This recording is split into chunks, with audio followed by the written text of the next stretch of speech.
Context is everything. That principle is foundational for accurate and effective understanding of the Bible. That idea not only applies to the words of the Bible, it also applies to the culture of the age. Our new project, titled Experiencing Revelation, describes a new perspective of the book of Revelation. Confusion, fear, anxiety, and division have resulted from trying to interpret its content separated from the context of the first century culture in Asia Minor. All 7 cities mentioned in Revelation 1 through 3 had massive Roman theaters. Massive. Through ingenuity and practice, the Roman engineers developed lasting structures, roads, bridges, sewer systems, and theaters. The theater in Ephesus, still standing, held up to 21,500 patrons. These patrons were not the poor or the slave or the working class. They were the wealthy, elite, sophisticated members of society who went there frequently. This majestic facility is directly east of the main city center, on the road to the Agora, the marketplace, just to the right side. The Temple of Domitian was near the Agora, and the stunning Temple of Diana, or Artemis, the goddess of the city, rose above the theater. The Apostle Paul was hauled into the theater for legal action when he was immersed in the troubles there caused by his preaching, described in detail in Acts 19. In the ancient culture of the first century, theaters in every city held lectures, court sessions, official meetings of the citizens, and performance of the arts with dancing, music, poetry, and drama.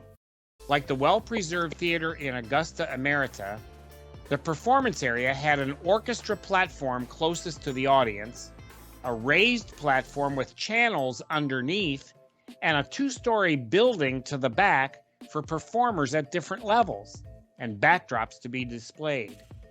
Experiencing Revelation is written as a dramatic script. It is not a play about Revelation. It shows how John intended it as a dramatic play revealing Jesus Christ to the elite, sophisticated, upper-crust citizenry of this region. In the prologue, John, as the main narrator throughout the book, steps to the stage left, and a mighty messenger who serves as a second narrator steps to stage right. As John speaks, a gigantic figure appears behind him in center stage area, wearing a typical Greco-Roman theater mask, an oversized head, bright white hair like wool, eyes like flames of fire, a sword protruding from his mouth, a glistening white robe reaching to his feet with a gold sash across his chest, boots on his feet like burnished bronze, and a perfect costume for the presentation. Experiencing Revelation presents a new perspective on the entire book of Revelation. It is a 3-act drama, both a tragedy and a comedy, revealing Jesus Christ in an apocalyptic genre of theater plays. Act 1 opens with Jesus as the mighty conqueror, expressing what the world wanted to see in a Messiah: judgmental, powerful, and demanding. But entering through a door into the presence of God Almighty, the Messiah conqueror transforms into the Messiah lamb, a slain or slaughtered fragile lamb. John includes many selected references and allusions to Old Testament images and regional cultural ideas. The conclusion of Act 1 in Revelation 12, 1 through 6, is the human birth of Jesus, who will rule the nations with a rod of iron. The mother and child are attacked by Dracon in an intense scene. Act 2 opens at Revelation 12:7 with a noisy battle between the angel Michael and Dracon. The serpent is tossed out of heaven because he is not strong, in spite of his bluff and arrogance. The storyline immediately shifts to the approaching death, exactly according to the purpose of God. The death of a hero could not be shown on stage, only his voice could be heard from off stage.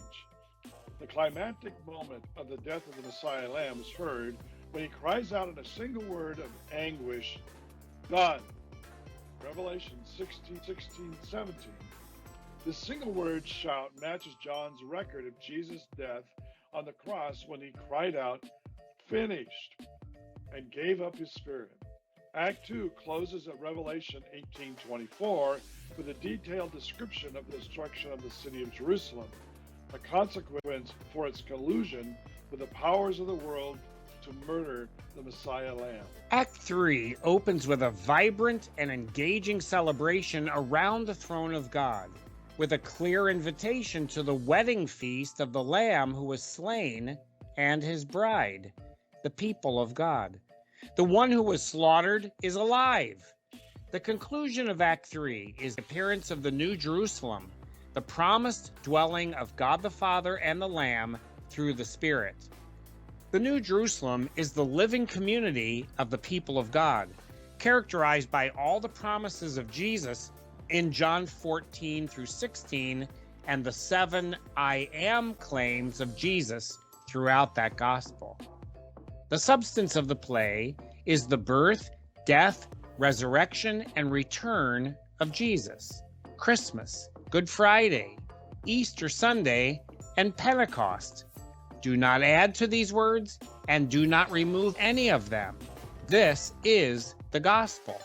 Epilogue of the performance features Jesus, John the main character, and the mighty messenger as the second narrator, all together at center stage, urging the audience to please come.